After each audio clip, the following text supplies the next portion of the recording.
رسول اللہ صلی اللہ علیہ وسلم فرمائی مسند احمد روایت ده د قیامت قبر کې چې کله یو انسان کې ولر شي او دلته پوښتنه وکړي شي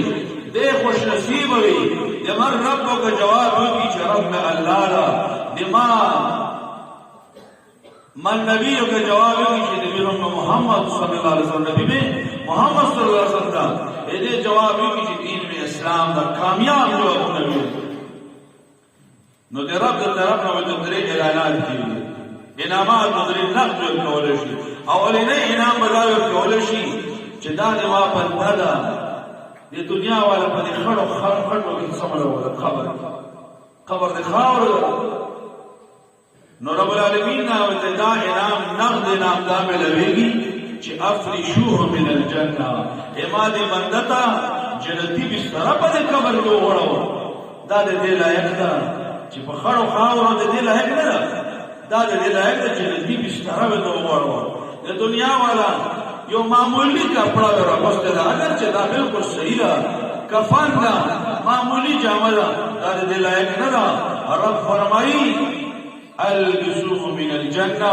اماد بندته جنتی لباس ورغوندو او بل د پدې قبر کې راګیر شول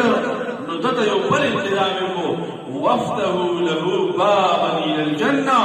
جنت طرف ته یو کړکۍ کولاو چې دا به خپلونه او مسیر دې جنت طرف نه لري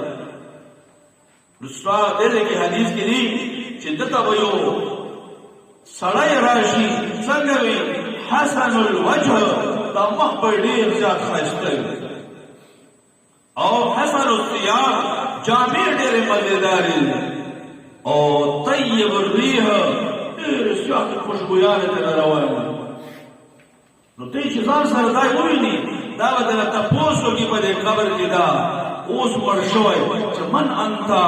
تڅوکي دومره خاصه هغه په زیره کې څور ډیر خیر دی راوړل تڅوکي ناغه به څوي انا عملك الصالح سيتا په دنیا کې هغه نیک اعمال هغه منځونه هغه روزي تلاوتونه خیګړې او صدقې یقین الله سره حسن الوجه حسن الثياب طيب الريح دې خاصه انسان ته الله جوړ وګوره بدن نه نیک اعمال الله ته جسم جوړ او دا وسه الله دې متاث حفاظت وکړي چې دا سي انسان وي دې الله نه فرمان وي نو هغه ته